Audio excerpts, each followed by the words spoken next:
like to view them on a case-by-case basis as the ordinance stands? I think it's best.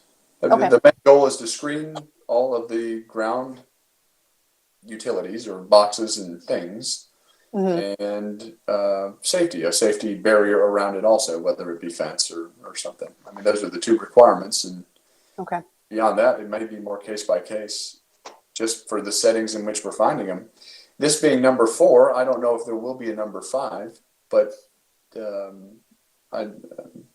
seeing as how the previous 4, or the last 3 and this one included, have all been in special conditions, that'd probably be a better way to approach it. Okay. All right. That is a question for the applicant: is how many does he envision to Yeah, get the coverage they're looking for? exactly. Yeah. Yes, of the 4 you've seen, this is the 3rd from this applicant, or from this representative. Yeah. Well, and I think one of them was for T-Mobile, another one was for Verizon. And do y'all know who Madonna was for? I believe it was originally on behalf of T-Mobile, but the antennas that were recently approved are for Verizon, and that's a multi-carrier site, cell tower as well. When these cell towers, and this may be another applicant for the question, but as they are multi-carrier cell towers, wouldn't it be beneficial if we have 4 towers to make them all multi-carrier towers to eliminate the need for more towers? So it is an ordinance requirement that when a cell tower comes in, that it be a multi-carrier tower. 3 of the ones that you've reviewed over the past few years have been Madonna, Dogwood, and this one can all have the capability to have all carriers on them. The exception was Neshoba. That was within an MLG and W transmission tower. When a cell tower is placed within a transmission tower, it can structurally only hold 1 set of antennas. So therefore, those are only going to be 1 carrier. But the visual impact, you could say, is maybe less because it's already a transmission tower and it's going in there. But that is a requirement in the ordinance that any new towers be for shared utilization. Wonderful and well written for whoever wrote the ordinance. Yeah. So, thank you.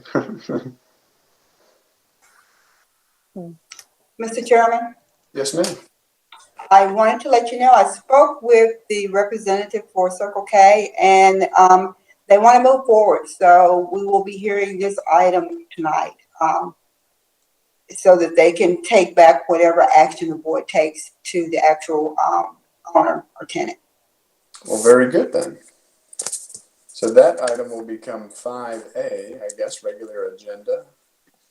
And cell tower will become 5B, is that correct?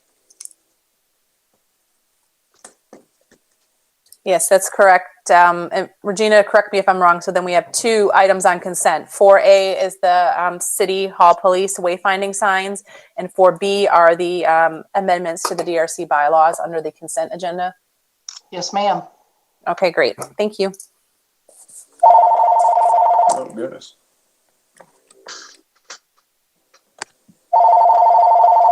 Still in my office. Sheila or Cameron, is there any other business that we wanted to discuss with the commission during executive session before we take a short break for the regular meeting?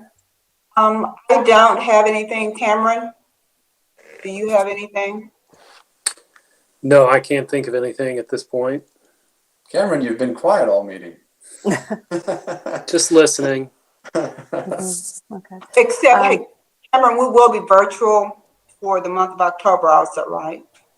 That is correct. Unless guidance changes from the governor's office, the current order does allow us to continue through the end of October for the DRC meeting. Just to give you a heads up. Okay, so it had been moved again from the 30th of September, I believe was the date. There's a couple rules that you have to comply with in order to continue on after the end of September, but we've been operating under that set of rules the whole time. Okay. Hopefully just one more. Yes. Fingers crossed. That would be delightful. Not that this is bad. It's just more fun to see everybody. Well, now you finally got it down, So That's usually when things change, once I can adapt. All right. Mr. McLean, did you have anything you wanted to share with the board before the regular meeting? No, I don't think so. Okay. Sheila, would you recommend then that people just turn off their mics? They can turn off their cameras if they want for a couple minutes until a minute or two before 6? Sarah, I will ask, did everyone see my note in the chat about the Dogwood cell tower? I did. They're awaiting the final letter from the FCC that they take to Shelby County. They've been waiting on that for the last 2.5 weeks. Due to COVID, there's delays at the federal level as well. But they have their approvals in place from us, and all they need to do is get that letter from the FCC to get their building permit from Shelby County. And then it'll be down to scheduling with the school district for construction at the Dogwood school.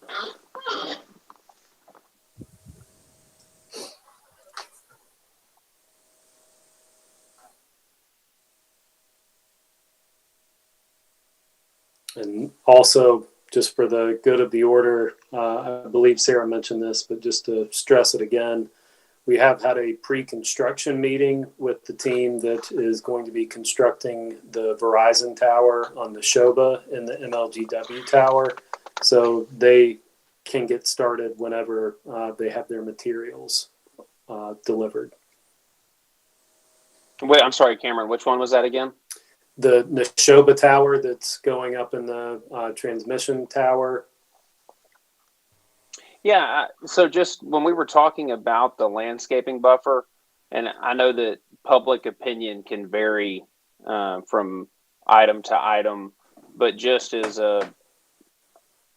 almost words of encouragement to the board, yes, we did have to give them a waiver on that 50-foot buffer, but we still were allowed the opportunity to have them landscape along the Neshoba, which, again, as long as I feel like having them do the additional landscaping along the Neshoba, having the additional landscaping around the elementary school, things like that are all, I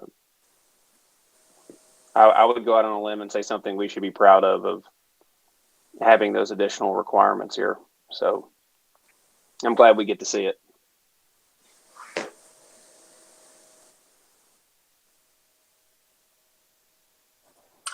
Board members, we will remind you that if you are not speaking, to keep your mic off. Also, staff video camera will be off unless they are presenting. Cameron, do you have anything to add to that? That's it. Just remember to keep yourself on mute while you're not speaking as well. Hot mics are always more fun than they should be.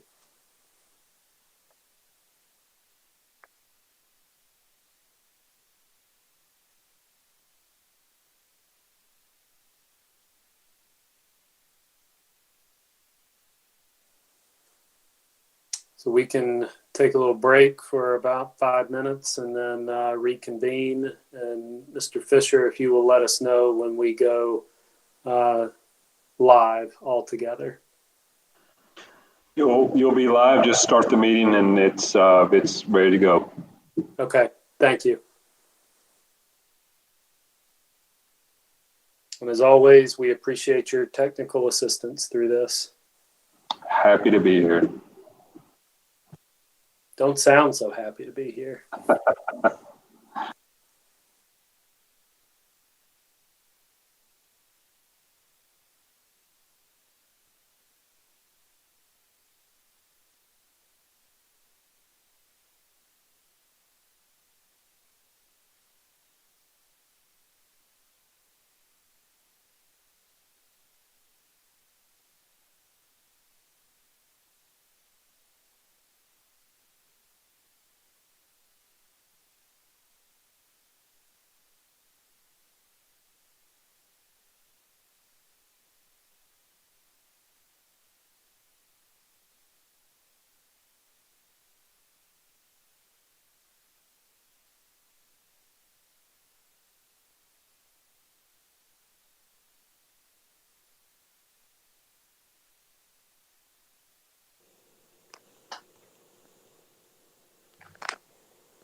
Chairman Bruns, it is 6, ready to begin when you are.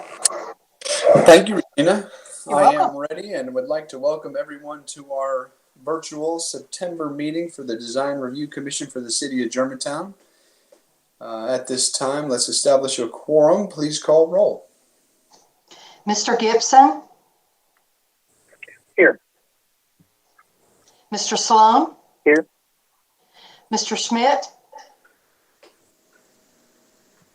Here. Ms. Sherman? Here. Mr. Carney? Here. Mr. White? Here. Alderman Owens? Did we lose Alderman Owens? Okay. Chairman Bruns? I am here, and we do have a quorum. So thank you. And then our first item is the approval of our August 25th meeting minutes. May I have a motion? I make a motion to accept the June, where am I? I lost it. Meeting minutes from our last BRC meeting. From The August? 25th, sorry. Second. That was a duel. Tim might have got him. Who seconded it, please? I think Tim got him. Okay, Tim Gibbs. No, it was Mr. Sloan seconded. Okay. They were both at the same time as far as my screen. Very good. Is there any comments or discussion for these minutes? Hearing none, please call roll. Ms. Sherman?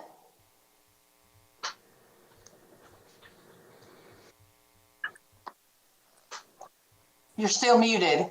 No, okay. I couldn't get on it. Yes. Yes? Okay. Yes. Mr. Schmidt? Yes. Mr. Gibson? Yes. Mr. White? Yes. Mr. Sloan? Yes. Mr. Carney? Yes. Chairman Bruns? Yes. August 25th, 2020 minutes approved. And that'll move us to item number 4 on our agenda, which is the consent agenda. Chairman Bruns, Yes. real quick, just for the record, would you allow me to read in the notice regarding electronic meetings? Oh, please. Thank you.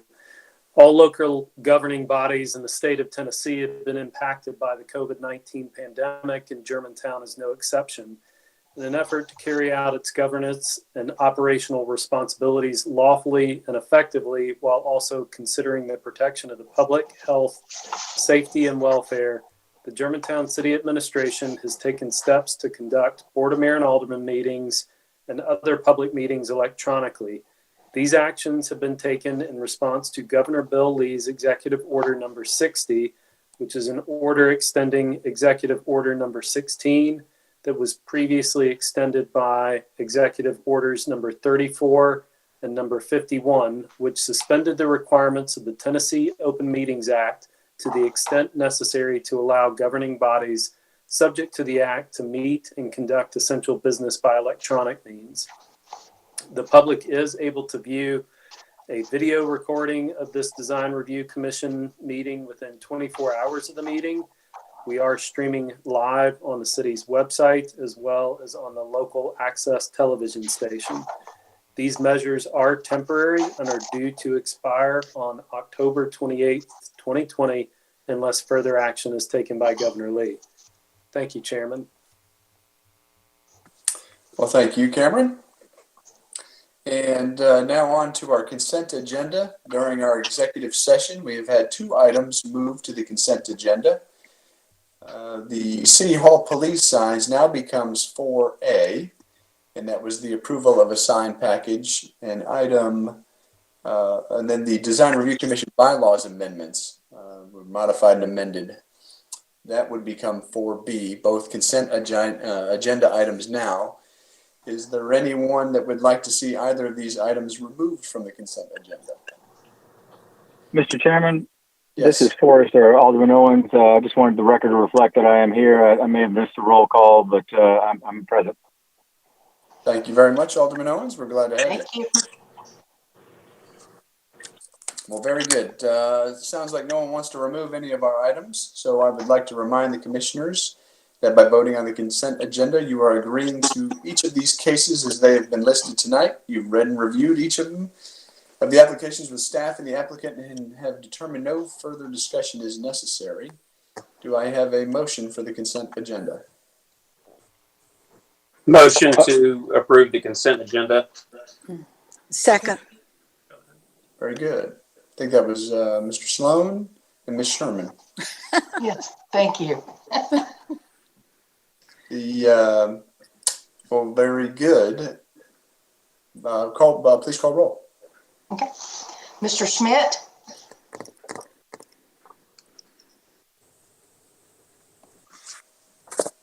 I didn't hear you. Mr. Schmidt?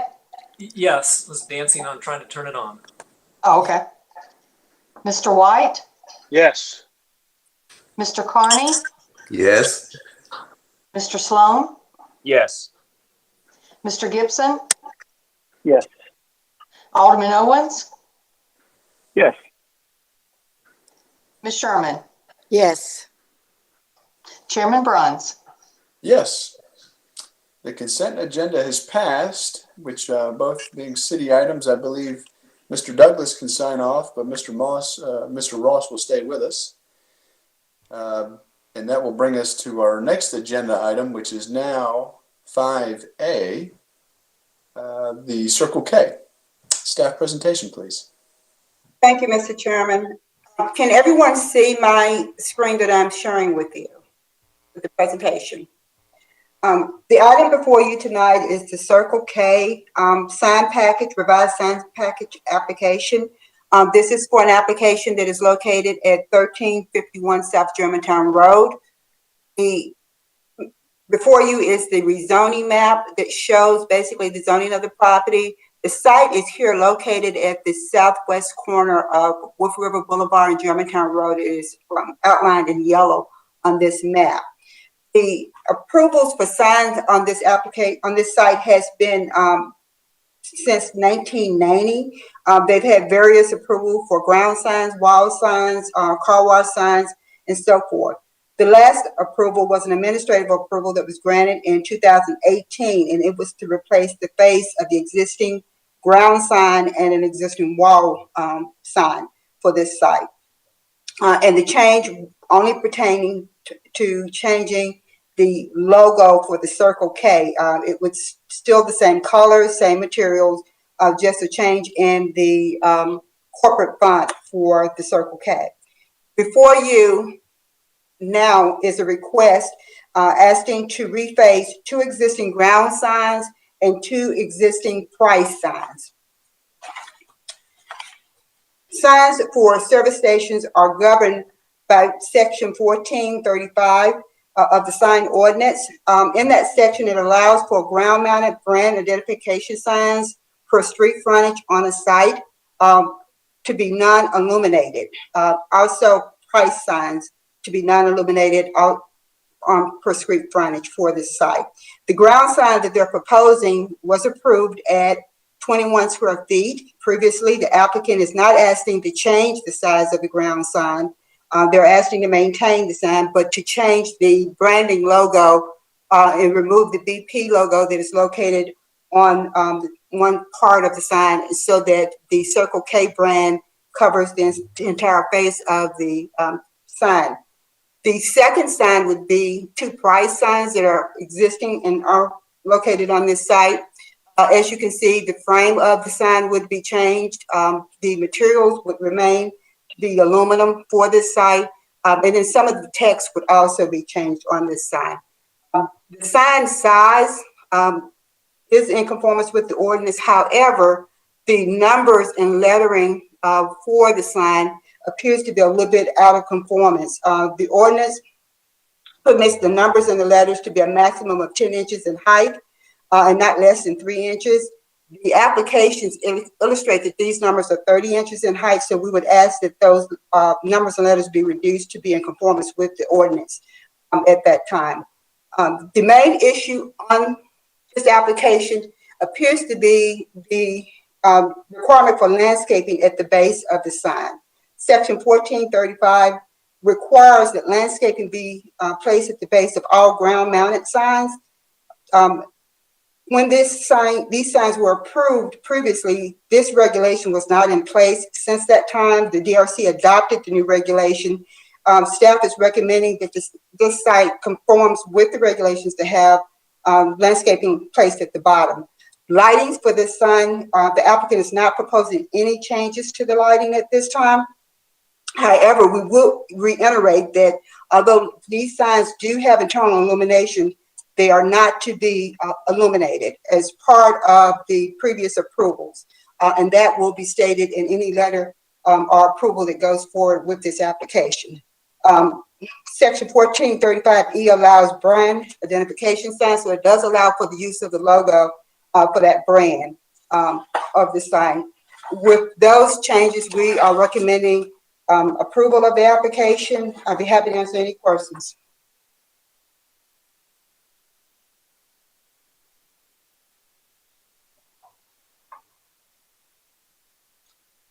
Any questions? The one of the other questions that came up regarding the sign that has the price for unleaded versus diesel, there were no issues in that being two different colors. No, sir, unless the board has an issue with the change in the colors. This is what they are asking. They're proposing the blue and the green. I'm looking to see where we have other signs like that might have the color variation, but as discussed in the pre-meeting, my holdup revolves around the landscaping and just the overall condition of the property. And Sheila, real quick for clarification, where are the 30-inch letter heights you just mentioned? The numbers and the letters, according to the application and the sign drawing, the number and the letters on this new sign are 30 inches in height. However, the ordinance doesn't permit, only permits the letters to be a maximum of 10 inches compared to the letters here. So we're asking to just make sure that the letter and numbers on this sign are in conformance with the ordinance requirements. Okay.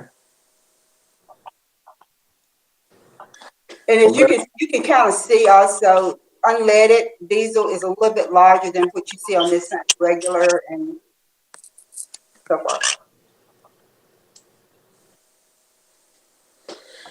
Well, very good. Any additional questions for staff?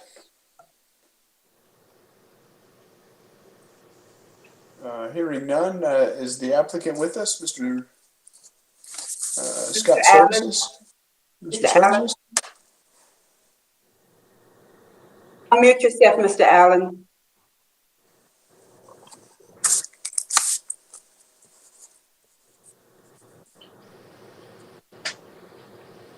Can you unmute your mic?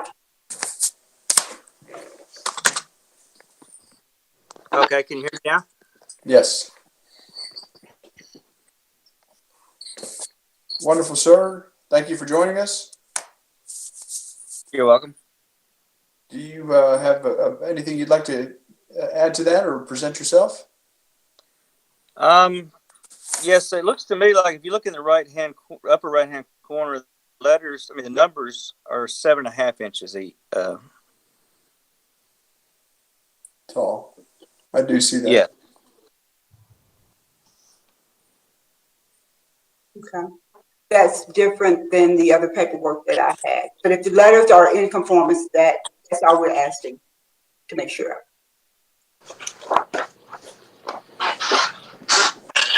Wonderful. Let's see. So I've got. Would you, Paul? Do you mind if I ask a quick question for the applicant?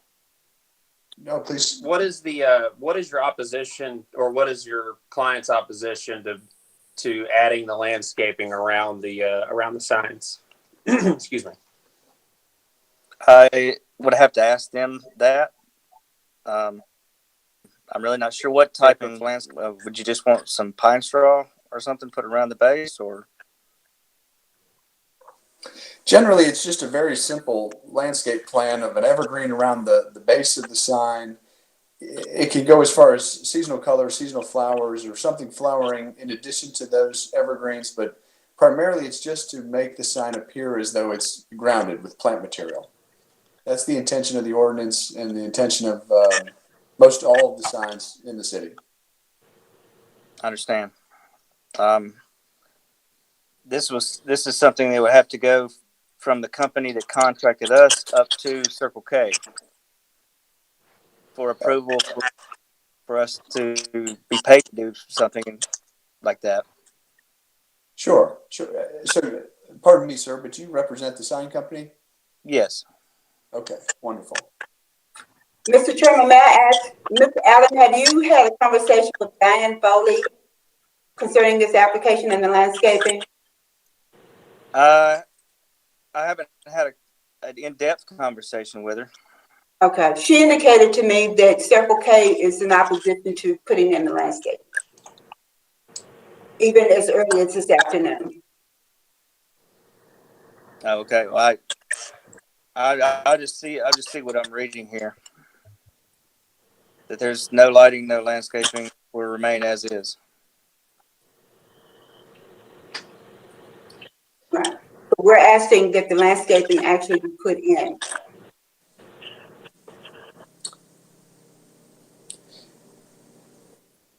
We're asking in the nicest way to say that we're probably not going to approve your signs without it. I understand. Well, I guess we'll have to get back with the Circle K, and if they want the signs changed, then they will have to agree. And Sheila, just for the applicant's benefit, what is the, if this goes through with the very strong likelihood of being turned down due to the landscaping versus if they were to pull it and come back with a different plan, are they being negatively affected one way or the other on timing? Actually, timing would be the biggest effect. If they pull the application, they can prepare the plan, bring it back, and it would be under the next month. However, if you vote on this item, then that means the application has been acted on, and they will have to refile for a subsequent meeting. Right. So I just want to make it clear to the applicant that that we could move forward with this as is, or if we're forced to vote on it, we can. But we just want to make sure that the applicant is aware of the time constraints. Yes, I'm aware of it, and I wouldn't be opposed to putting in a few flowers. I don't have a plan or know how big. Sure. You can't speak on their behalf. I understand. Yes. And I don't know what the city requires. Sure. Okay. And I'm sure staff would be more than I can't work with you on that. Yeah, certainly staff will be happy to work with you on the requirements for the landscaping. And again, it doesn't have to be anything elaborate, just something around the base of each of these 3 signs or 2 signs is what we're requesting. And Paul, I don't want to put him in a awkward or a bad situation with his client. If the applicant themselves are not here to speak on it. I would think in order to do this, they would probably want to do something, but I can't speak for them. Yes, we understand. It may be in your best interest to remove this from the agenda item and speak with your client about how things went. and that we are going to require some sort of landscaping, and then get in touch with staff once you have the approval of your client in order to move forward with that and see about a landscaping plan for each of these signs, and then bring the application back in October versus us voting on it. Us voting on it will take you more time. I think that's a good idea. I'm certainly agreeable to that if staff sees anything else that we would need to conduct. No, sir. Well, very good. Just for now, you being the applicant and also the messenger, Mr. Allen, I would say that while we want all of our signs with landscaping, that would be the ordinance as of 2018. There was also some calls to the excuse me, to the property from neighborhood services about the property being unkept, and that would have been another proponent for us requesting this landscaping. And we would have required it either way, but I think it's important that you had that conversation with your client just the same, that we are keeping an eye on the property and the landscaping. I will. Thank you. Well, very good. Council, we just tabled this item. I would like to do it in the correct way. Well, that's appropriate to do that if you want, or they can simply just withdraw the application to reconsider it. Okay. I don't think you need to table it. Very good. Well, may I add that there's going to be a date set where they're going to need to remove that BP logo. And so that's probably very important.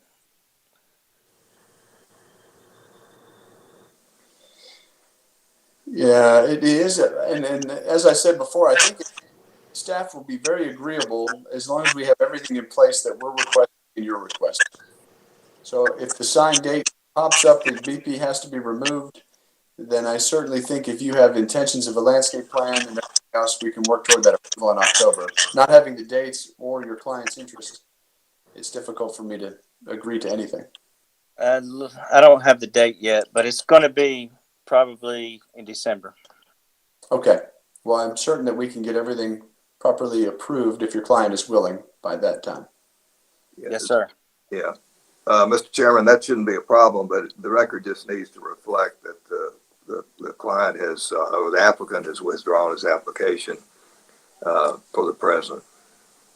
Thank you. So, Mr. Allen, would you say that for me? I would like to withdraw my application. Yes, sir. Thank you. So withdrawn. Thank you very much. And as I said, get with staff. They'll be very helpful in order to get this done for us all. Okay. Thank you. Thank you. Thank you.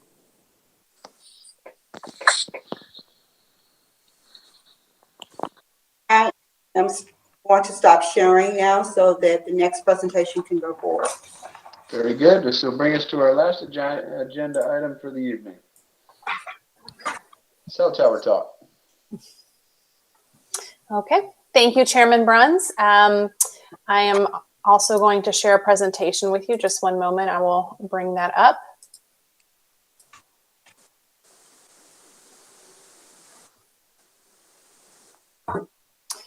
Okay. So the item before you, which is now item 5B, this is a request for a new cell tower at the Office Depot property, which is located at 1275 South Germantown Road. This property is part of the River Village commercial subdivision. It's lot 2. You can see here the location of the property. It is just north of the intersection of Wolf River Boulevard and Germantown Road. There is a red oval on the screen on the aerial photo. That is the location of the proposed cell tower. It would be placed on top of 6 parking spaces. This request has already been reviewed by the Board of Zoning Appeals, specifically a parking variance to allow a parking reduction. And with that parking reduction, the equipment enclosure and the cell tower can now be placed on those 6 parking spaces. The request for the new cell tower, it has also been reviewed by the Planning Commission. The Planning Commission recommended approval of the revised final site plan for the new cell tower. Again, you can see here the originally approved site plan for this commercial subdivision, and the rectangle highlighted in yellow is where the cell tower location would be. And here, this is the revised site plan as showing the new cell tower up for approval. The cell tower would be enclosed in a brick equipment enclosure. This is showing CMU block. However, when we get to the photo simulations, you will see that the applicant has revised the materials. The enclosure will be made of brick, similar to match the Office Depot building. It will be 6 feet high. This will be a monopole tower, as you see to the right. It will be a 140-foot tall cell tower. In reviewing cell tower applications, there are a variety of requirements. As you can see here, this lays out the cell tower and has landscaping around it. Landscaping is one of the requirements.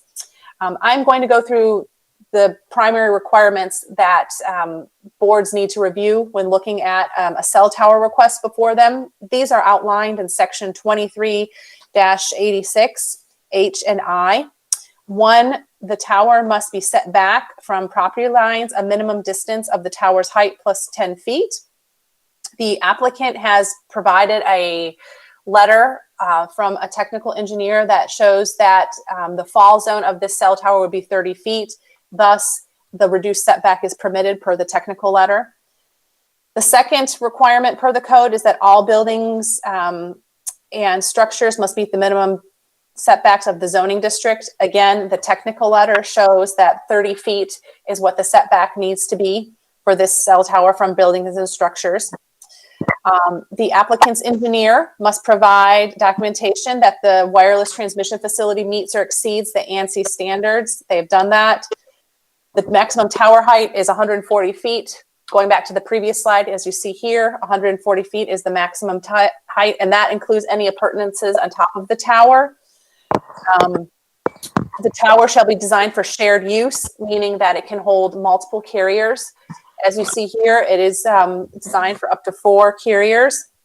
And then 5, the landscaping requirement that we were just discussing, it says a minimum buffer strip of 50 feet consisting of landscaping and screening is required on the outer perimeter of this property. So the applicant is requesting an exception to this. As you can see here on this landscape rendering, the equipment enclosure is set more than 50 feet back from Germantown Road, and there is landscaping as seen on Germantown Road and throughout the parking lot. The code is very strict though, and it says no internal roads or driveways, parking areas, structures, or storage material shall be allowed within the buffer strip. There are some parking spots and driveways within the landscaped area to the north, and then to the south to the Walgreens, there is not a landscape 50-foot landscape buffer. However, you can see here that the applicant is proposing to add landscaping around the equipment enclosure to help screen the equipment enclosure from public view. I'm going to show you now a series of a series of photo simulations with the landscape setback, and then also viewed from various points. So this would be looking at Germantown Road. These tests were done, these photo simulations were done with a balloon test. So that is the red circle you see at the top, which shows the exact height that this tower would be. Again, this is on Germantown Road, looking into the Office Depot driveway. This is looking straight on at the shared access parking to the Office Depot. There you can see the brick enclosure in the back. Again, the view of Office Depot property from Germantown Road with the brick enclosure in the back. This is looking south on Germantown Road. The tower is not visible from here due to the existing trees. This is before you get into Germantown. This is on Germantown Road again, going south on the bridge over the Wolf River. You can see the tower in the distance. This is then the intersection of Germantown Road and Wolf River Boulevard. There is the Circle K BP station that we were just talking about in our last item. This is on Wolf River Boulevard heading east before Germantown Road. So you can see the tower there in the distance. To the left of this image, behind the foliage, that would be the Wolf River Greenway. This is the equipment enclosure as viewed from the property to the north, the northwest. That is the Courtyard Hotel. Here is the view of the tower from Wolf River Boulevard, going west towards Germantown Parkway. Same view again, getting closer to the intersection, going west. And then this is the view of Wolf River and Wolf River Circle off of Wolf River Boulevard. This is traveling north on Germantown Road, going towards Wolf River Boulevard. So going back to, I'm going to go back to the aerial just to orient you again. One of the main criteria that the Design Review Commission looks at is the aesthetics and visual impact, and that is also applied here in the case of a cell tower. If you should choose to approve this, as well as the exception to the landscape buffer, it would then advance to the Board of Mayor and Aldermen for final review and approval.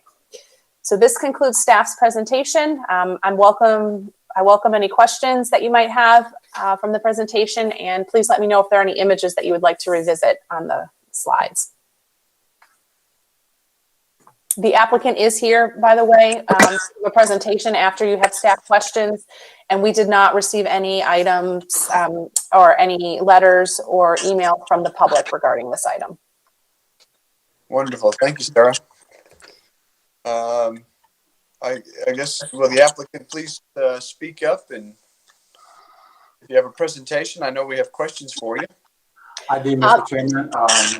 It's Michael Fay of the Prime Development Group, 7520 Capitol Drive, Germantown, Tennessee. Sarah, if you could, do you need to release the presentation before I can start? Yes, let me get out my, so Chairman, there aren't any questions for staff at this time then? I did not hear any, but okay. Please. All right, that's fine. I will stop the presentation, and then the applicant can do his presentation.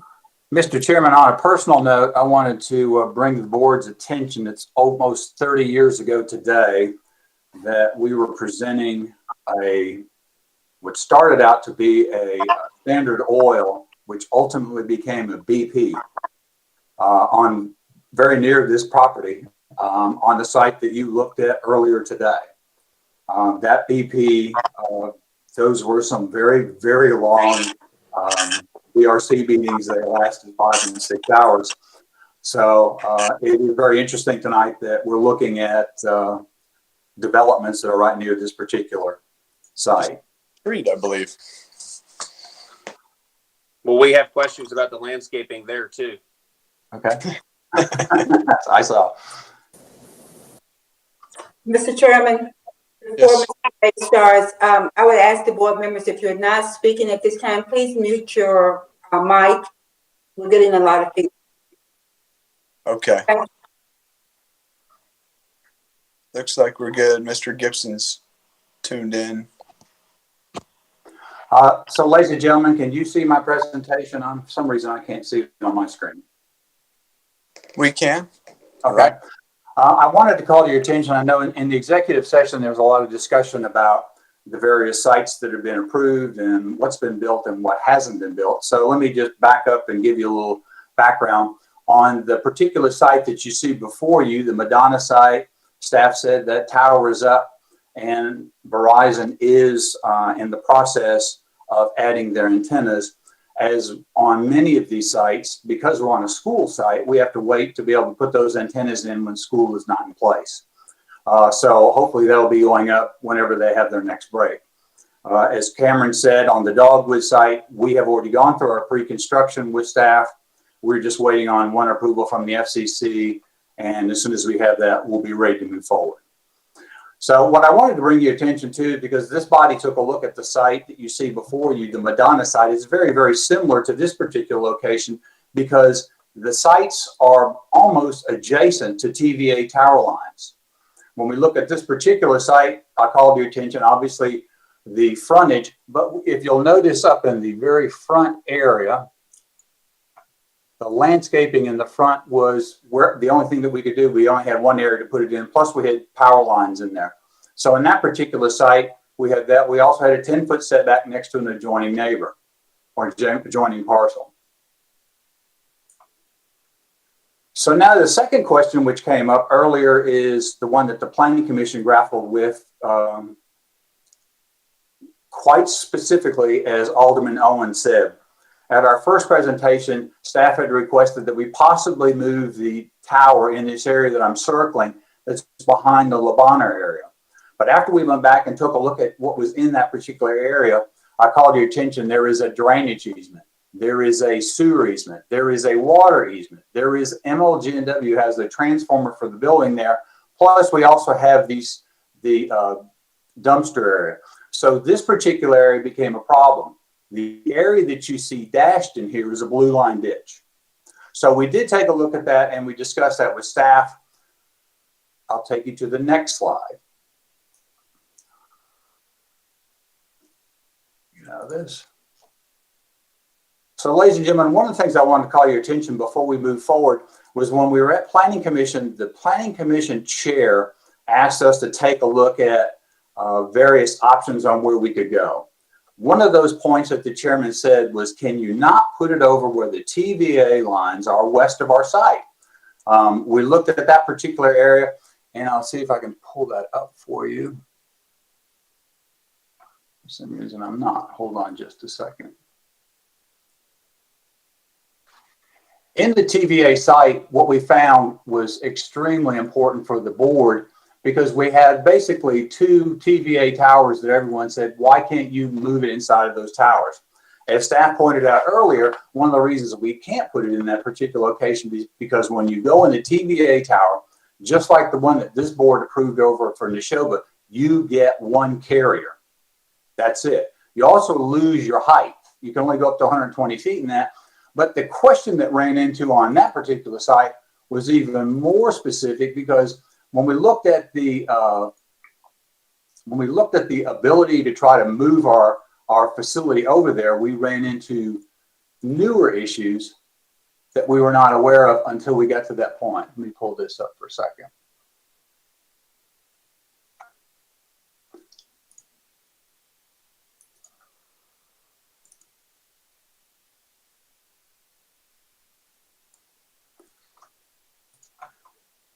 Here we go. So ladies and gentlemen, if you were to look from our site and look towards the Shelby Farms, there is a hotel where you see the lot one. There is the cul-de-sac, the Waffle House is just below there. The tower we were looking at, ladies and gentlemen, were one of these particular towers, possibly. I called your attention, this blue line. That blue line is the floodway. So the problem you have, besides the ability of, hey, can you build it in there? We would have to build this up because right now the base of the tower, per the city's green line plans, is at 258. To get it just to the 100-year flood elevation, we'd have to fill it with 4 feet. But then to get above the 2011 flood, we'd have to go 5 to 6 feet above that. But ladies and gentlemen, the problem with that is where do you put your compound? Ladies and gentlemen, that's the tower. If you have your equipment in there. One of the things I'd like to call to your attention is we've all driven up and down Germantown Parkway. How many of us were aware that we had these two different type towers out there? Obviously, one's taller, one's shorter. But these towers, in our belief, were one of the reasons why this particular site lent itself better than what some of the other sites had. So if you would allow me to go through these presentations one more time, because I think if you can get them in your mind's eye, how we produce this thing and how we came up with the enclosures. As I said before, when we went to the Planning Commission at first, they were lost. They said, hey, is this a good site? We're not really comfortable with this location.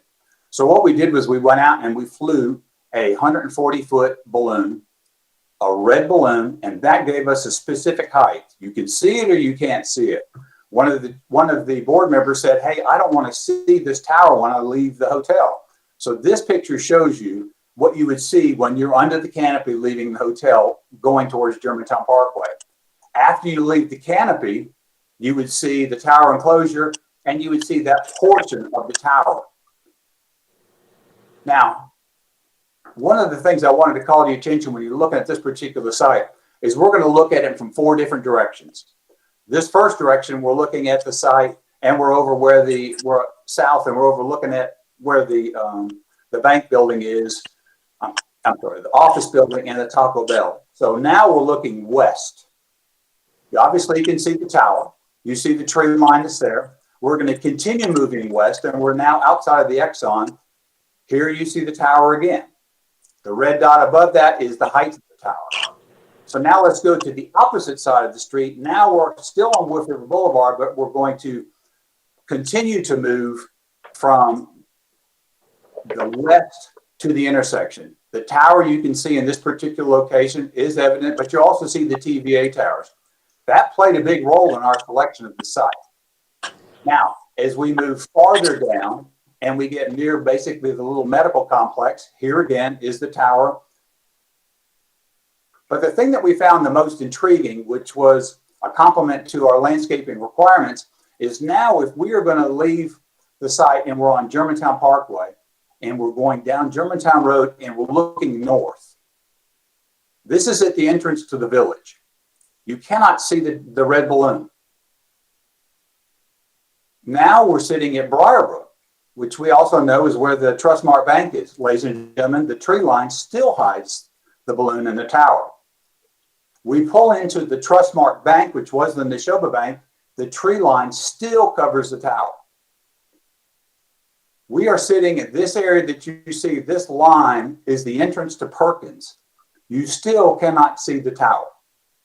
Now, we are parked in the Perkins driveway and we're leaving the site. Here is the Circle K. There is the tower. One of the questions that one of the Planning Commission board members brought up was this was a gateway to our city. This is a big deal to us. This is a gateway to our city. We don't want people seeing a tower sticking in the air. I called your attention once again. Here are all the TVA towers, but you still can't see the red dot from the balloon. We move a little bit closer. Now we're at the shopping center that is in front of the Lowe's. The tree line is still very evident, and obviously you can see the TVA tower lines. Now we get on the Bobby Lanier Bridge. At the entrance of the bridge, ladies and gentlemen, the tree line that's around the ditch, you still do not see the tower.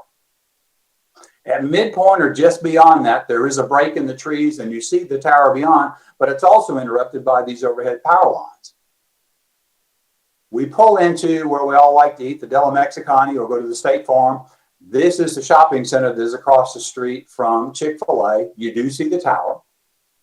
But ladies and gentlemen, when you move out in front of that particular property onto Germantown Parkway, our streetscape once again covers the tower line. Now, as we continue to move down Germantown Parkway and we're about to pull into the entrance, yes, you do see the tower, but I wanted you to also call your attention that the oak trees in the front continue to break it up. We're at midpoint in between the trees. There is the tower. It is evident from the street. Staff also asked us to show you in this presentation the lightning rod that would be included in the height of the tower. You'll see that little rod sticking up top. And there again is another rod sticking up top. We also made a couple of other photo simulations for you to be able to see. This is from Germantown Parkway and, Germantown Road. This shows you the brick enclosure, which we did after going in front of the Planning Commission. It was brought to our attention that the block, even though the building has multiple surfaces, that brick would be in everyone's best interest. But this shows you the landscaping in the front, plus some of the magnolias. There is a tower. Once again, we're looking at it. This is probably the most evident view you'll ever see. That is going down the driveway that splits Walgreens and Office Depot and goes into the hotel. We did not show the magnolias in this area because if we did, there'd be nothing for you to see. So ladies and gentlemen, as we move forward with this particular project, we wanted to call together a couple things for you to understand. First of all, the question this board had earlier was, tell us what's going on with these particular sites. Tell us why you haven't built them. I think I've answered that question, is that we are waiting on that approval. I cannot tell you what's going on with the Neshoba site.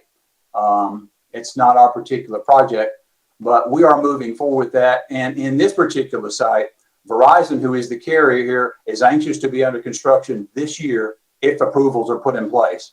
So with question to signage and what we would do or wouldn't do, ladies and gentlemen, we're ready to move forward today if this body feels so inclined.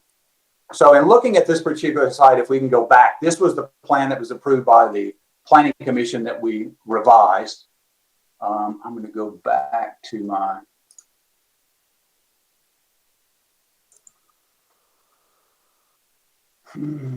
Sorry for the delay.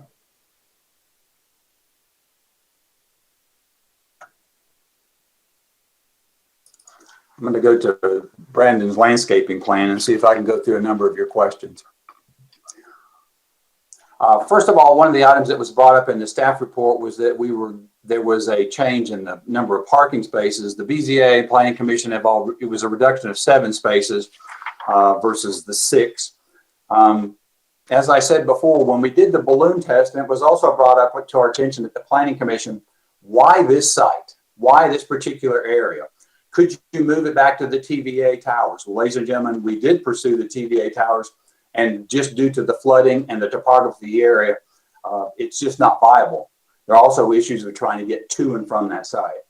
Second question of, hey, could we go on site? Well, I think we presented this to the Planning Commission. I hope you'll understand that when we did that particular plan, moving it to the north part of the site, there were so many easements and requirements that there's nowhere to put the tower, there's nowhere to build the compound, and it's also a blue line ditch.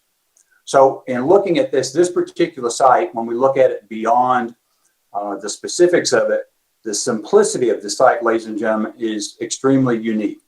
Basically, all we have to do is take out the curb and gutter, dig out the asphalt, put in the enclosure, and put the gravel in, and we're done. That's all that has to happen so far as the physical improvements. Brandon will go over with you on the landscaping, but I wanted to call that to your attention. The Planning Commission, as Alderman Owen said, approved the plan based on, I think, a number of issues. One of them, which we had shown you in the photo simulations, is most of our perceptions of what this tower was going to look like from the street were probably altered after you saw when we flew the balloon that our existing trees, our streetscapes, are actually breaking up what you see from the street. Most of the Planning Commission members had a perception that that's what it was going to be. They were going to see this this enormous tower. And yes, and ladies and gentlemen, as Chairman, you said, it is a 140-foot tower. It is going to stick up out there. But beyond that, you're going to continue to see the TVA lines that are in the back. One of the questions that the group also at the Planning Commission brought up was safety. As Alderman Owen said, safety became a big issue. One of our Planning Commission members recused himself because he is at Campbell Clinic. And at Campbell Clinic, they had spent apparently an enormous amount of money trying to improve their cellular service. He recused himself based on the thought that he thought that they were going to be a beneficiary of this particular tower. But I can tell you that at that meeting, he went into specifics about how his cellular service was so poor. All of us know and have family members who have gone to the doctor's offices down the street. And as those doctor's offices have more and more use, the demand goes up. So there is a safety issue there. Plus, the other thing that's happened, ladies and gentlemen, which has been somewhat of a surprise, I think, to staff and to all of us, is, ladies and gentlemen, after going through almost 4 months of hearings, we have not had a single objector. Not a citizen, not a business. Everyone we've talked to, the hotel has brought up in their particular discussion that cellular service is a problem. And depending on peak times and where they go, what they do and what they don't do. As Sarah had said in our coverage maps, the maps that we produced for this particular site cover this area because this area is a demand area. Locations of where you could move it, even Planning Commission asked us, could you go on the other side of Germantown Parkway? Well, ladies and gentlemen, I don't have TVA towers. I don't have anything to break up that line of sight. It would stick out even more over there. Plus, you're still dealing with various flood issues that happen in an area that has not really been developed. So I wanted to bring those to your attention. One of the discussions that the group had in executive session, I think Mr. Sloan, you had brought up this question of the slick stick, the ability to have, or flagpole design. Some people call it a flush mount. So the technical answer for what it's called is a flush mount. In the event that you put a flush mount in and you cover it up with a shroud of sorts, you lose the effectiveness of the number of antennas that you can put in, because effectively you may have somewhere around 9, maybe 12 antennas that will fit up around the tower. When you put the shroud around this particular unit and you try to make it an enclosed canister, you can only put 3, maybe 4 of the antennas in. So when you do that, you lose the effectiveness of the tower. So in essence, as we look at various towers from the height, when you saw in our detail, every section that's broken out for a tower user is called an array. Well, if we put in our standard design, and the FCC says the minimum mount distance that you can put in for your antennas is 10 feet. But if we go with a flush mount, now that particular carrier, Verizon, may take up 2 of those arrays. We lose the ability to have our reception improved. So in essence, you could reduce, even though the tower would be designed to carry 4 carriers, you're effectively having to use more surface area to carry those towers. And I think the other thing that we brought up earlier in the other meetings that I wanted to call to your attention was that the Madonna Tower, the Dogwood Tower, and this tower have all been designed for multiple carriers. This particular tower is designed for multiple carriers as well. And Brandon, I'm going to turn it over to you if you want to go over any landscaping issues. Sure, thanks, Mike. Brandon Doss with Blair Parker Design, 5100 Wheelers Drive, Suite 100 in Memphis, Tennessee. I think some of the photo simulations do a good job showing the evergreen shrubs and the brick surround. Again, thanks to the mayor and Chairman Harless for helping us get to that conclusion. That brick, I think, matches the Office Depot building the best in that location. And the Walgreens just south of us uses a combination of brick and split face block on the dumpster and delivery area, which is just south of this property. I'm happy to go into individual plants and discuss growth habits, growth rates, sizes, all that sort of thing that's called out in the staff report. But I think it might be more effective if we let you guys ask if you have specific questions instead of me boring you with plant talk for the next 45 minutes. So I'll turn it over to you guys. Thanks. I'll be the only one that can comprehend your plant talk. Well, I can call you tomorrow, Paul, and we can discuss all we need to. But I'm happy to go into any details that you guys would like. Thank you. I mean, everything's evergreen, and with the Alta Magnolia, everything's evergreen on all sides anyway. And trees appropriately located as they would be for a parking lot or at least a screen. So at ground plane, it's not going to stand out at all. I mean, certainly when you're standing underneath it. Sure, and we've used the Alta Magnolia, which is a evergreen magnolia, and then the evergreen Sweet Bay Magnolia, which I think, Paul, you actually introduced us to on a project across the street from City Hall a few years ago. We've had really good luck with that on some other projects. So trying to get some evergreen tree cover out there that doesn't have some of the consistent leaf drop, limb drop that for instance, the Southern Magnolia would have. So, sure. Those will eventually get 40 to 60 feet tall at maturity, probably closer to 40 just because the planting space here is more limited than in a natural setting, but those will be evergreen. So that will help screen not just the first 6 foot or 8 feet of the compound, but eventually that will help screen higher than that. And Mike points out a good item there, that the streetscape and evergreen shrubs that help screen the parking also help screen the tower when you're moving down the street. There are gaps and breaks where you are between trees or at driveway entrances and that sort of thing where the tower is visible. But overall, I think that's a testament to the regulations of Germantown to have that streetscape to help break up views to surrounding areas. Well, and Brandon, I think we also need to point out to the board that everything that you see on the landscape plan, after a careful review from Planning Commission, all of the landscaping that you see around the tower and then with the island area to the east, we were planning on redoing all of that just to bring it all current.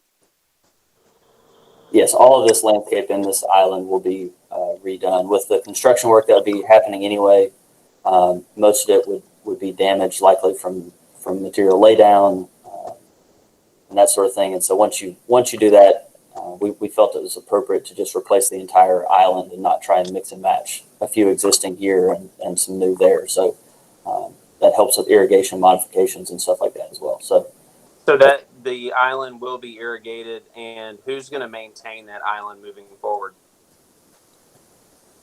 I can answer that. That island, the island is already irrigated, so we will pay. The property owner will maintain that just as he does his other landscaping in the facility.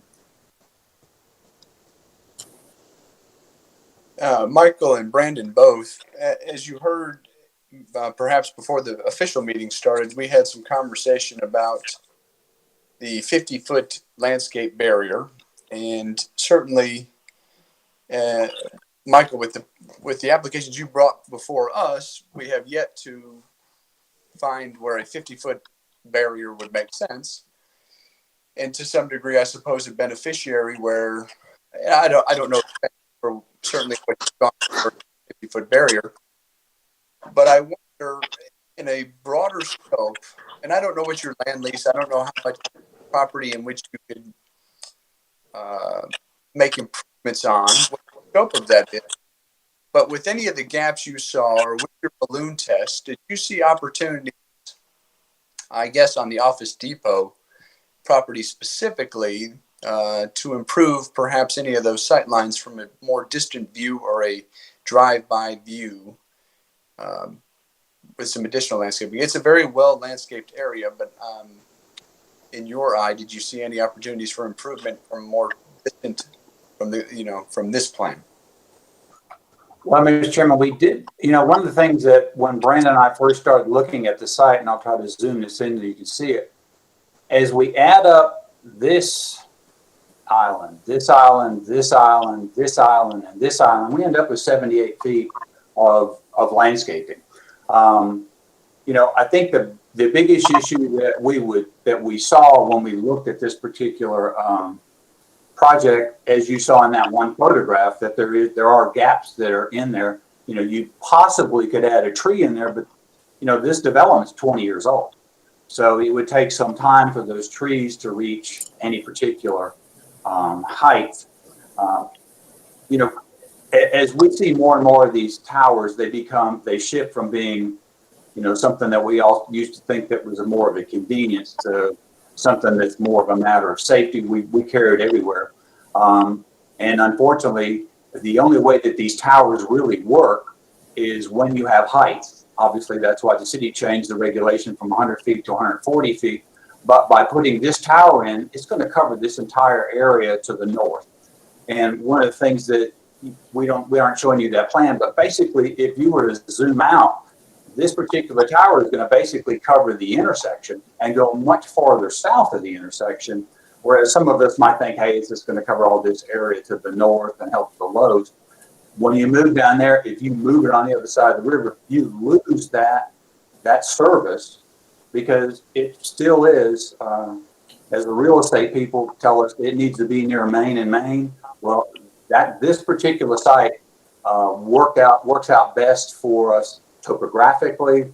We still have to deal with the TVA towers and those issues. So I'm sure that Brandon could come up with some additional landscaping in some other areas. But off the top of our head, Mr. Chairman, when we had the balloon test done, and I don't only speak for the planning commission members, they were very surprised based on their perception of what they would see versus what ultimately the photo simulation were showing. I would concur with that also. It's not as big an impact, minus the gaps. I just didn't know how far you and Brandon had looked and was Sure. if you saw any opportunities there. Yeah, Paul, we did take a look at that. And Mike, do you mind if I share my screen? I've got an aerial up that I'd like to show. I think that might help.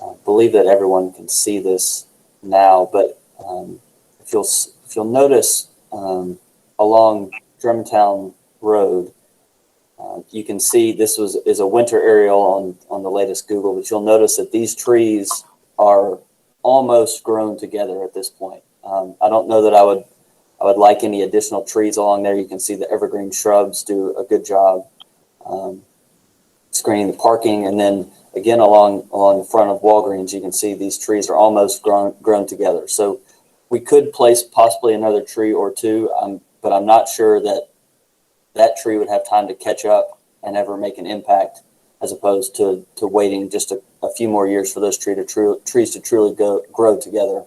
Another item I'd like to point out is along the west side, the rear of Walgreens and Office Depot.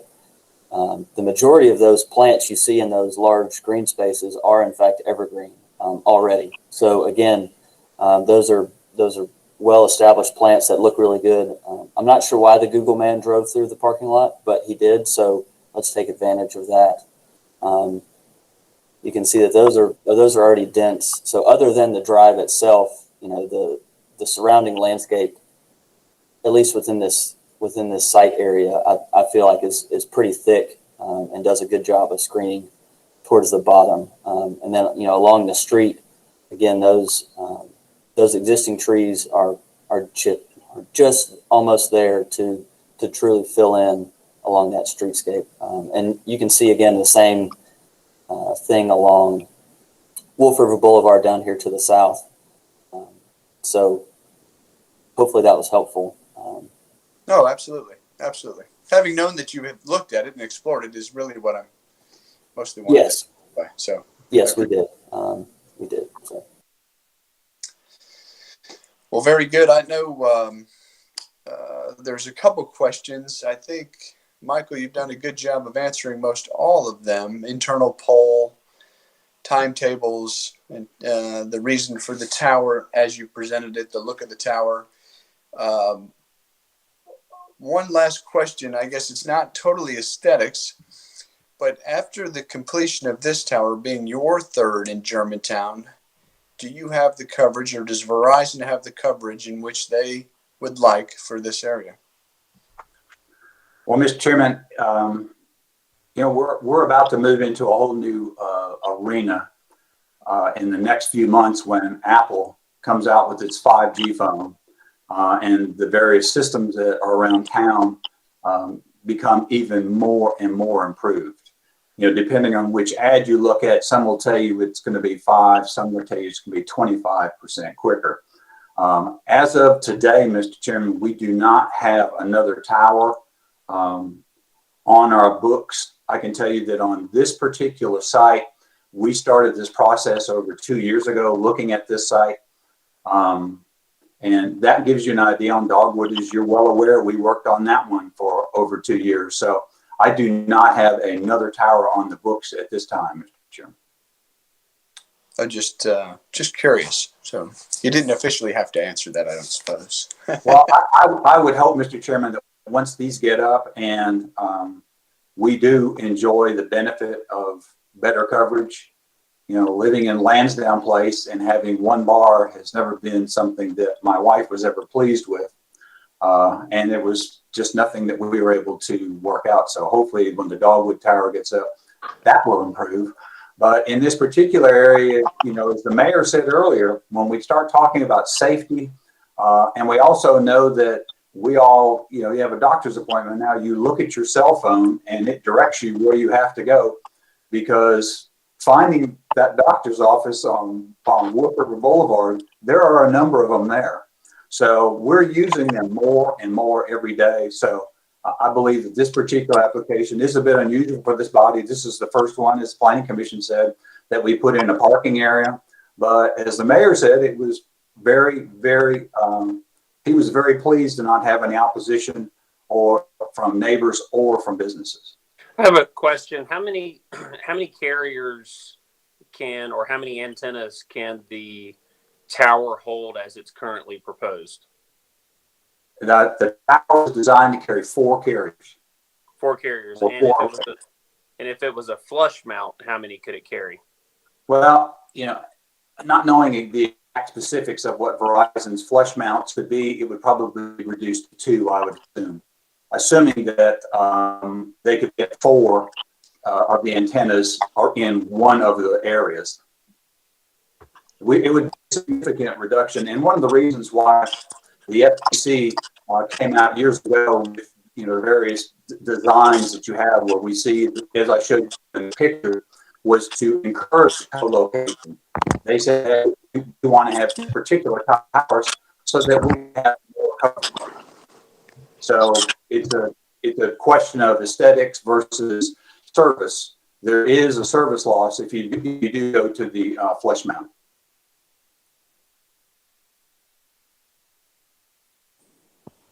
What we've approved a Verizon tower that's on Neshoba that's probably less than 3/4 mile away. What it seems sort of redundant that they're requesting this tower as well.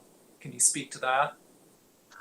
I can't speak to the specifics of that tower, other than we did, after Planning Commission raised the question on at our very first Planning Commission meeting, the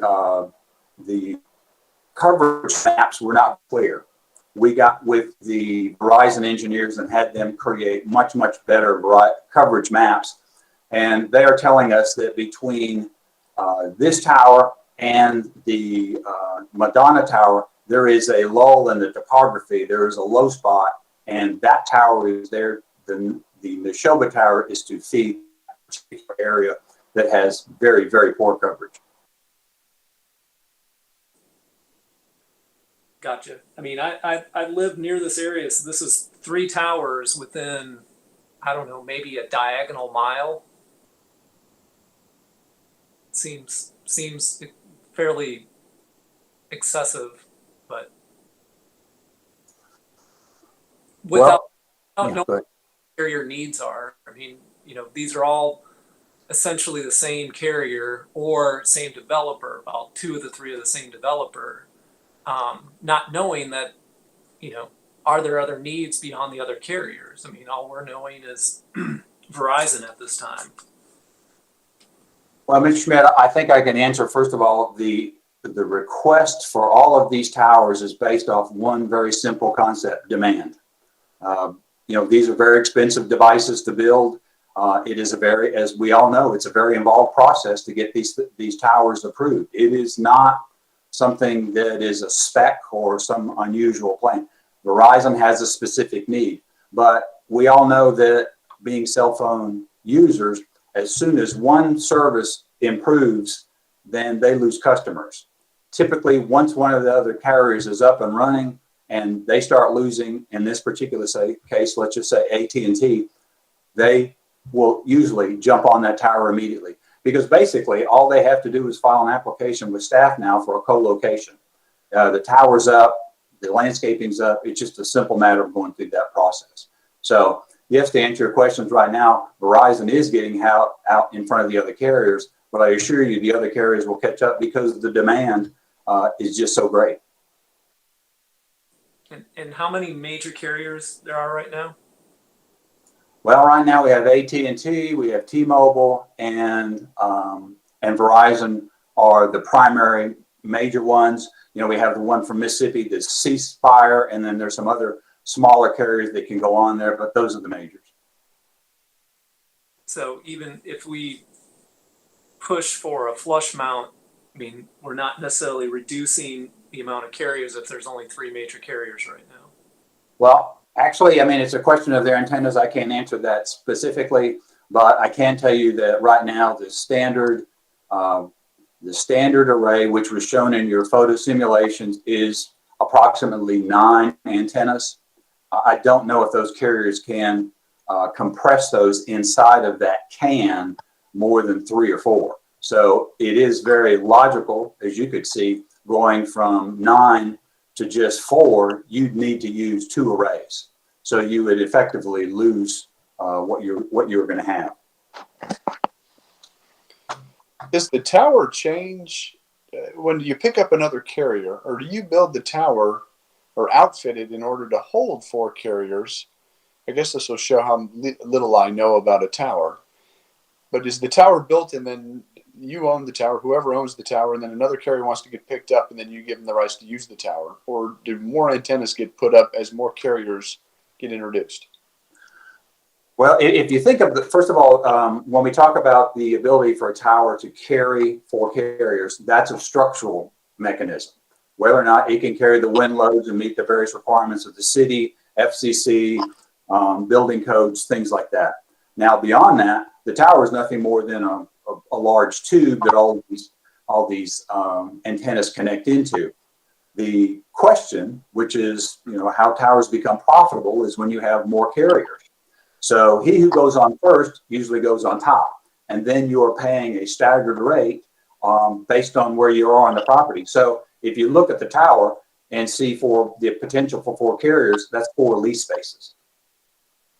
So a carrier could, in theory, if you put, as Mr. Sloan, if you put in a concealed canister, they may have to lease 2 of those spaces, but they're not getting the same production out of, you know, what they would with the standard. So it is, it moves around a lot, but I hope I answered your question. You did, thank you. Is there any further questions for the applicant or staff? Mr. Chairman, I have a question. Can y'all hear me? Yes, sir. Thanks, great. I guess I have a question. I'm going to have a question for staff, and I'll go ahead and notify him so perhaps he could be ready. Is Mr. Fisher, Tony Fisher, still on the call? I know he was helping us out. Yes, sir, I'm here. Hey, Tony, I don't want to put you on the spot, but there was some discussion at the Planning Commission level. You know, I guess it was really about the importance of this coverage. And I know we had our technical review committee meeting, and you and maybe other departments provided some comments during that meeting about how helpful this would be. If y'all have discussed this, I had to drop off the call a couple of times, so forgive me if I'm duplicating the question. But could you just touch on that, Tony? I know you guys looked at this and indicated your belief that it would help a great deal with our services. I did, and I did unfortunately miss that second planning commission meeting, but I know I've talked to them on a number of occasions and some of the other bodies as well as we've got the Cellular Service Public Safety Task Force that's been looking at this. And so, you know, what I can tell you, Alderman Owens, is that, you know, we as the city are major consumers of this service as well. We see coverage gaps in a number of areas near this tower, particularly in those medical buildings. It is a challenge, and again, as our first responders are beginning to rely, or they actually for a while have relied on the cellular infrastructure to do their jobs and to do them more effectively. You know, we need this coverage. You know, we have now the public safety broadband network FirstNet, which is part of AT&T is running, and we're moving more and more stuff onto that, which needs these cell towers. And so it is something important, certainly for us as a city and for our public safety users that we have in police and fire and EMS. Does that answer your question, what you were looking for? Yes. Thank you, Director Fisher. I appreciate that greatly. And some of that was relayed to us at the Planning Commission level through your technical review committee comments. And I got to tell you that was one of the things that swayed me or move the needle for me, if you will, when I was looking at it from a aspect of public safety versus aesthetics. I don't think any of us, I should say, I think all of us would like to see, maybe these towers reduced or slick stick or something to that effect. And it just boiled, for me, it boiled down to this being a public safety issue. The other thing that we looked at that may not have been or may have been shown tonight, but I know we had coverage maps at the Planning Commission, in particular the area to the north, and I'm using the Campbell Clinic area, West Clinic. That coverage was greatly increased, is my recollection, when we looked at that at the Planning Commission level by this tower, whereas the Neshoba tower that Commissioner Schmidt talked about, I don't think that really helped the coverage level in those major medical office areas to the north. Maybe staff can help me out. Is that correct? That as I recall was correct. And I'll say one other comment about this whole area, kind of that area where we've talked about where there's a number of towers from the Neshoba over to Madonna. That's always been a really challenging area to get anything radio related in. I'll compare it to our public safety radio system that we have. That's probably our most challenging area for effective communications in there, just because of the topography and just the way that area lies. It is a challenge in terms of radio frequencies in those areas. Great. And last question, Chairman Bruns. Really, this is sort of switching subjects to a little bit, but maybe for Mr. Ross, if he is Director Ross, if he is still on the call. I know we are imminent. We are very close to beginning the improvements to the intersection, construction improvements to improve this intersection of Wolf River and Germantown, and to help with the traffic flow there and other issues.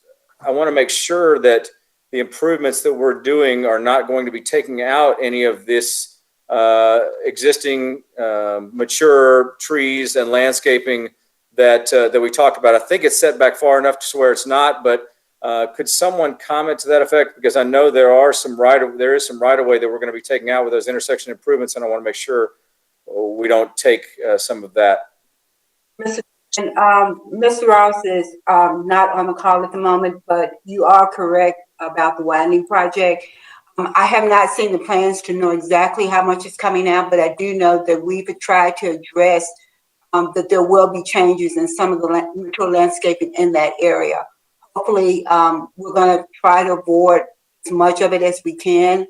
And I was going to bring this up kind of after everything kind of died down, that we don't really want to add anything new along that area, because we don't know what's really going to come out, and we don't want to put something in that we're going to end up having to take out anyway as part of the widening project. Thank you. I think, if memory serves me correctly, and of course I don't have the right-of-way plans in front of me, that the landscaping, at least the mature stuff regarding the trees and the shrubs along Germantown Parkway, was not going to be affected, but I just don't remember off the top of my head. Exactly. They were trying to work around that. I don't know if they were able to do that. I have not seen the plans since they started acquiring the right-of-way. Alderman Owens, I pulled up our survey, and the distance from the face of the curb to the property line is 25 feet. That's before you get on the property. Okay, good. So we should be safe there. That's all my questions. Thank you, Chairman Bruns. Yeah, Alderman Owens, if you don't mind, I'm looking at the survey as well, and I've pulled the locations of those trees, and they are in fact 30 feet from the back of sidewalk. So they are further back than the property line even. So hopefully that'll help avoid losing any of that mature vegetation there, specifically the trees. It might, I believe that it will. It might be worth, I don't know how you would word this, Chairman Bruns, but some type of condition. We can't do anything about it. If the right of way, if we have to gain additional right of way, it doesn't sound like we're going to, but maybe there's a condition that some planting has to go back if we do take it, I don't know how you make that sort of a condition or not, but something to think about. Well, certainly, I think the applicant being aware of it, maybe they'll have in time frame, maybe these two things are going to happen pretty close, I guess, with right away. And I believe Mr. Fahey said by the end of the year, they're hoping to get the tower up. Maybe we will get with staff on the, and see if they do have those maps. And if that's the case, we can always dash those in. But, you know, from what we have seen in this particular location, first of all, my client's not been contacted about any right-of-way acquisitions, but it was our understanding that there was going to be a decel lane put in to help alleviate the right turn traffic. And with 25 feet, we would have more than enough room for that. And I think that's something we could always add before it goes to the BMA if we find out the answer to that question. So I'm happy with that. Okay. Very well. The city engineer provide you with that information prior to BMA. Thank you, Sheila. Perfect. Any further questions for these applicants or staff? Because if not, I believe it's time for a motion. All right. Motion to approve a revised preliminary and final site plan for a new 140-foot high wireless transmission facility, also known as a cell tower, including exceptions to the landscape screening and the equipment enclosure materials, requirements per section 23-86, subsection I, subsection 1, at Office Depot, Lot 2, located at 1275 South Germantown Road, subject to the Commission's discussion, staff comments, and the staff report, and the documents and plans submitted with the application. Second. Thank you both. Ms. Regina, will you please call roll? Sure. Mr. Schmidt? No, for the following reasons. One, I think the landscape buffer is in place for situations like this where trying to thread in a cell tower in between two commercial buildings, when in fact it should be set further back and away. I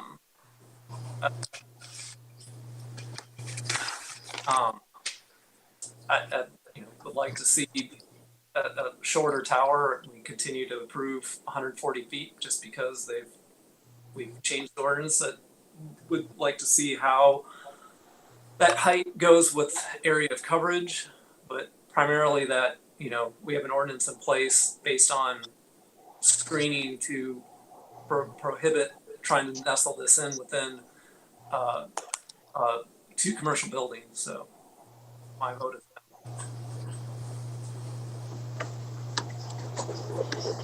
Mr. Sloan? I'm voting yes. And, quite honestly, I feel like this is the location that the residents were asking for in the last cell phone tower meeting that we had in a commercial area. I would much prefer to see a flush mounted pole. But then again, I don't want to see more applications for even more cell phone towers. I like that it's on the outer edge of town, and the landscaping buffer, I don't know that we could do any better by having the mature trees and having what currently surrounds this property. So while it's not ideal in some stances, I think we've got to be careful what we wish for. And for all those reasons, I'm voting yes. Mr. White? I'll be voting yes for similar reasons. I would also like to add that Mr. Alderman Owens mentioned the need for safety, and that was one of the important driving factors. And also, given that there's a lack of pushback from our citizens, it seems like every time we have a meeting, there's a huge pushback of where this is located. Location seems to be the best fit. And then along with our job, as far as landscape is concerned, it seems to fit that as well. So I'll be voting yes. Ms. Sherman? I vote yes. I do have to say, when I did see the tower, it shocked me. But when I drove by, I thought this is a good location. But I'm voting yes, mainly for the same reasons the others have said yes. Okay. Mr. Carney? Voting yes, again, for the same reasons, and in spite of the fact that when I got the agenda packet and looked at it, I told my wife I would vote no. I don't care what I heard, but I changed my mind. Very effective presentations. So yes. Thank you. Mr. Gibson? I'm a yes also, just for public safety reasons. The towers themselves aren't very attractive, but they're a necessary evil in this day and age, and I'm all for improving cell phone service in Germantown. Alderman Owens? I vote yes for the reasons I stated previously and those that I stated at the Planning Commission. I vote yes. Chairman Bruns? I am also a yes for everything stated before. And as I said, it's 140 feet. It is what it is. But the greater need of its citizens of Germantown also has a huge bearing for this. So I am a yes. And we'll make it look good as it can look in the location that is best suited, as we have done as all commissioners. So, Mr. Fahey, you do have your approval. So congratulations on that. Thank you very much. We will do our best to get these up quickly. Well, very good. We'll all be looking at our phones to see more bars in the soon to come. So thank you for your evening, both you and Brandon, for joining us for our lengthy discussion. So thank you very much. Have a good dinner. Yes. Is there any further business before us, whether old or new? It doesn't sound like any, but I'd like to thank everybody for your 2.5 hours of your Tuesday evening. Thank you for joining us and participating in the meeting. And with that, we are adjourned. Thank you.